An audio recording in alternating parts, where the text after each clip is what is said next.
were still doing rituals. In those days, we were so weak, we couldn't stand up and confront anybody who was willing to literally kill Sikhs. It's the same way. We are unable to confront the individuals or institutions that commit atrocities against Sikhs and humanity in general. Just think about it. We're giving up the qualities, the values that we're supposed to receive from Sri Guru Granth Sahib Ji's teachings. And it is a shame, a part of the Sikhism right now, we can't even fix a day to commemorate, to remember such a special day. Just think about it. And that doesn't stop here. It carries on. I mean, I don't know how many of you heard about the Nanak Shahi calendar, the new one that they released. Dasam Pasha's birth anniversary will be twice in the next year, on January 11th and December 31st, and not even a single time in 2012. Go figure that out. Christmas falls on 25th every time.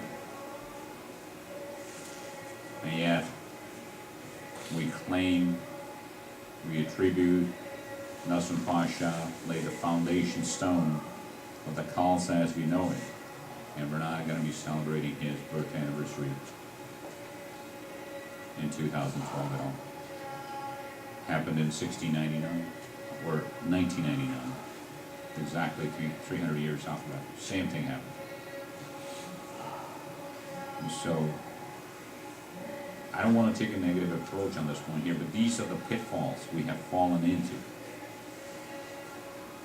And even Gurbani Guru says again and again that we have fallen into a dark pit, and praise to the Lord to hold us by our hands and by arms and pull us out of there.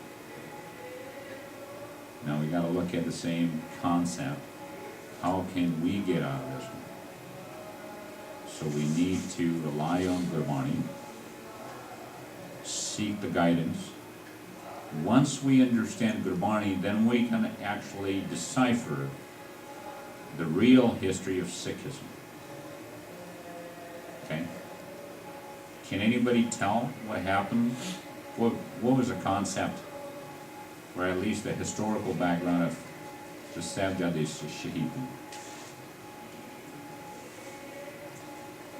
Where did the older Sahibjades took Shaheed?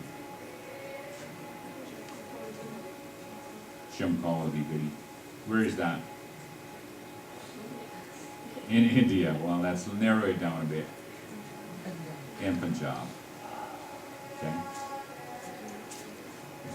It's close to what major historical city? Anandapur Sahib. Remember, we got to go back into history.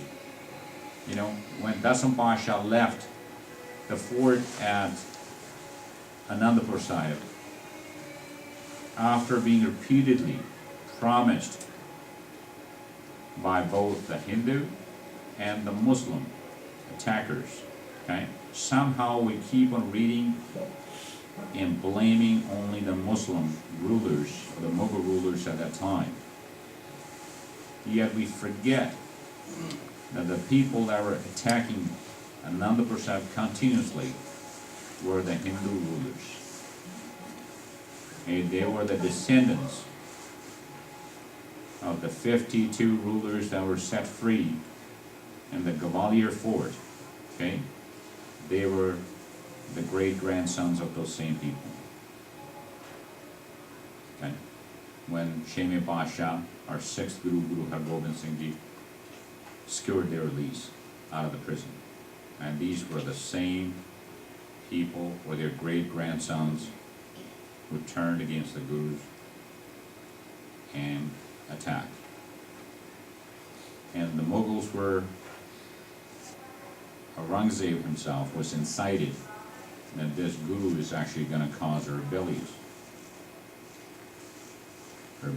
against your rule. And so he was incited to participate in. And it is for that reason Aurangzeb in his last days repented, realized the mistake he had made just by listening to those people. I can give you tons and tons of examples. The reason I'm saying this one is not that we should have any hatred against any religion, whether it's Hinduism or Islam. The fact is, our history is being distorted just to portray Sikhs to be the barrier between Hindus and Muslims. Okay? But the Guru says, na hum Hindu, na Muslim. We're not Hindus, we're not Muslims. Allah ji ke pind paran. My soul belongs to the Lord. It doesn't belong to some Hindu or Muslim faith. And a few weeks ago I had a chance to attend one of the conferences being held here at the Maharaja Banquet Hall. And even there, we had individuals simply coming on the stage and continuously portraying Islam against Sikhism for the protection of Hinduism. What does that make us?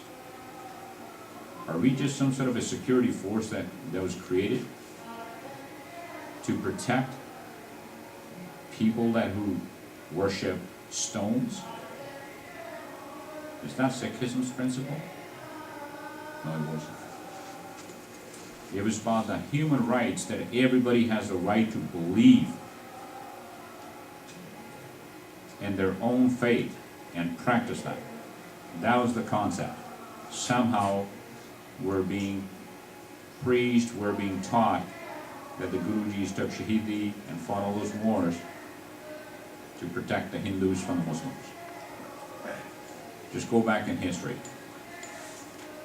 Firticham. Same lineage, same name. Okay? Gangu, the fellow who was a cook. And an interesting question comes up. And we got a lot of our brothers out there just always claiming that every Sikh, one of the prime examples, a person is being asked to leave the langar because that person hasn't taken Amrit, according to some of the individuals. I'm going to give you just a generic example, not targeting anybody. At the same time, we still refer to Gangu. We don't say he was Gangu Singh. And he was a cook in Guru Gobind Singh's kitchen. Just think about it. Who gives us the right to send people out? Yet at the same time, Gangu served in the Guru's kitchen, and when he had an opportunity to go and claim an award, he was able to turn on a moment's notice